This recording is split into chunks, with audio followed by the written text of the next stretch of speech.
All right, welcome to the Explainer. Whenever the Petro Yuan comes up, it's almost always described as this dramatic, overnight event. The moment China pays Saudi Arabia for oil in renminbi, and bam, the petrodollar completely collapses. Well, that version is honestly just too dramatic and way too simple. The real story here is far more subtle. Think about it. China is the world's absolute largest crude oil importer, Saudi Arabia remains one of its most important suppliers, and both of these sides have very real reasons to build a settlement channel that doesn't rely entirely on the US dollar. But oil settlement is really only one single layer of the entire petrodollar system. The dollar's power actually comes from a massive web: pricing benchmarks, FX liquidity, reserve assets, treasury markets, US security architecture, dollar debt, correspondent banking, and just the sheer habit of recycling oil surpluses into dollar assets. So today's deep dive is going to explain exactly how Saudi-China renminbi settlement works, what it actually threatens, what it absolutely does not threaten, and why the Petro Yuan really needs to be understood as a slow, deliberate erosion strategy rather than some sudden overnight replacement of the dollar. To really wrap our heads around this erosion, we need to look at the exact definition from the source material. The Petro Yuan is not a gold-backed oil currency. It is not a formal replacement for Brent or WTI crude. It's not proof that all Saudi oil is suddenly being sold in yuan, or proof that the US dollar is no longer a reserve currency. It definitely isn't an automatic collapse of treasury demand, and it's not just a single magic treaty between China and Saudi Arabia. Rather, the Petro Yuan is much better understood like this. It's a wedge inserted into the settlement layer of the oil market. Now, that wedge can absolutely grow over time, but its very first move is attacking payment routing and bilateral trade settlement. It doesn't attack the entire dollar system all at once. So, to unpack this, we're going to look at the systems engineering breakdown of the global energy settlement system. We have three main parts to cover today. 1. The settlement leg, 2. The infrastructure leg, and 3. The asset and reserve leg. Let's get right into it. Section 1. The settlement leg: pricing versus payment. Here is the absolute fastest way to understand the Petro Yuan. A country can accept RMB for some of its trade long before it ever wants to actually hold the bulk of its reserves in RMB. And that distinction, it's absolutely crucial. Why does that distinction matter so much?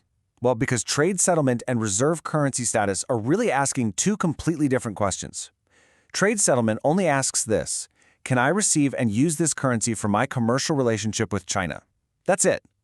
Reserve currency status, on the other hand, asks a much harder question. Can I hold this currency at a massive scale, in deep, highly liquid markets, with total confidence that I can sell it immediately if there's a crisis? The RMB is definitely improving on that first question, but it remains much weaker on the second. Okay, so how does this actually work mechanically, in practice? First, the oil itself can still reference a dollar benchmark, something like Brent or Dubai/Oman.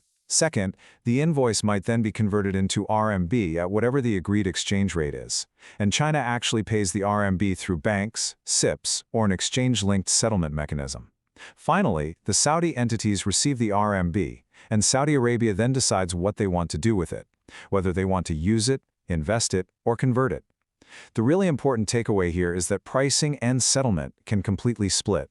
The barrel of oil might still be economically priced off a US dollar benchmark, while the final actual payment is made in RMB. And the numbers behind this relationship are honestly staggering. The U.S. Energy Information Administration estimated that China imported 11.1 million barrels per day of crude oil in 2024. China is the ultimate demand center. Now, the EIA also pointed out that Saudi Arabia was China's second largest crude oil source in 2024, with their exports to China averaging 1.6 million barrels per day. Saudi Arabia is the swing producer. This makes them the absolute critical pair in the market.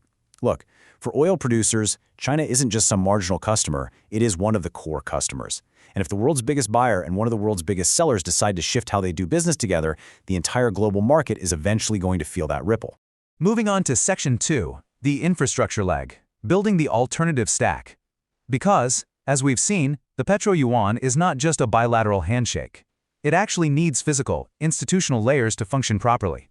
And China is actively building that infrastructure, layer by layer. Essentially, China is building an entirely new financial stack right from the ground up. First off, we have the Shanghai Petroleum and Natural Gas Exchange, which functions as the RMB venue. At the China GCC summit back in December 2022, Xi Jinping actually called for making full use of the Shanghai Exchange to carry out RMB settlement of oil and gas trade. Second, there's SIPS, which handles the cross-border clearing and settlement side of things.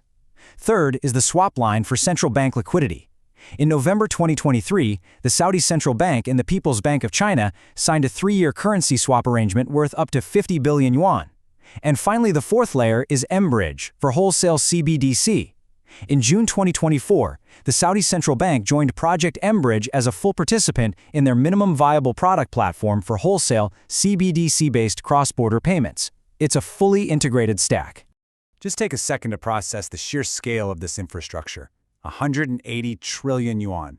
SIPs listed 194 direct participants and 1,597 indirect participants as of April 2026, with an annual business volume of 180 trillion yuan in 2025 alone.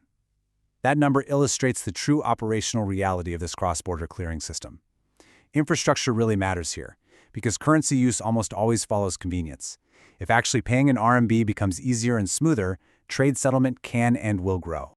All right, Section 3, the asset and reserve leg, the main constraints. Now, we absolutely need to talk about what the Petro-Yuan does not do. The Petro-Yuan story gets exaggerated a lot, and the reality is that it currently has some very serious limitations.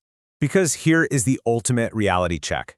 Despite all the sensational headlines you might read, the RMB's share of global reserves remains incredibly small.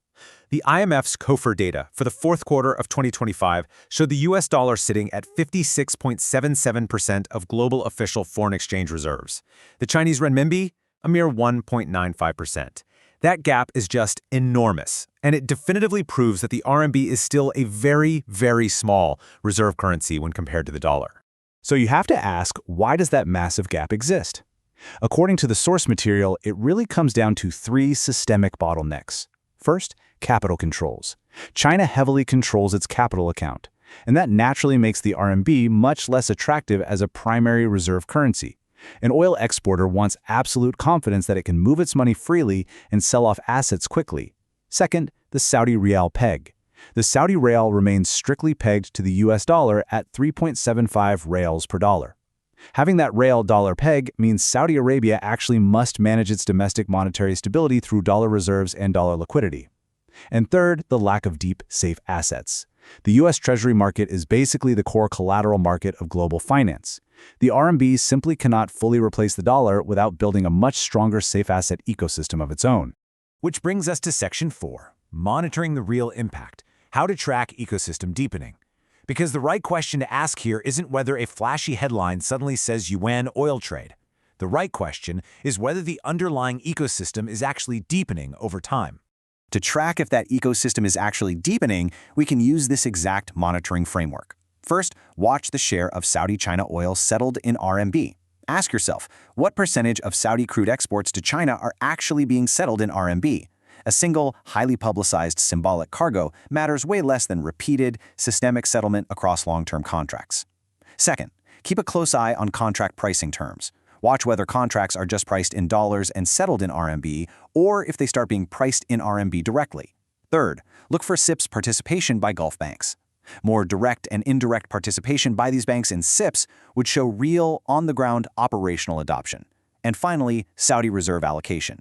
If Saudi official and sovereign entities materially increase their RMB assets, well then the whole story changes. Trade settlement is one layer, sure, but reserve allocation is a much deeper layer. Ultimately, this whole deep dive leaves us with one really massive question to ponder.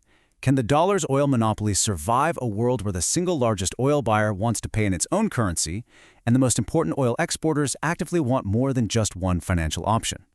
As we've seen, it's a slow, steady erosion, not a sudden overnight replacement. Thanks so much for joining me to explore this source material today, and I'll catch you on the next explainer.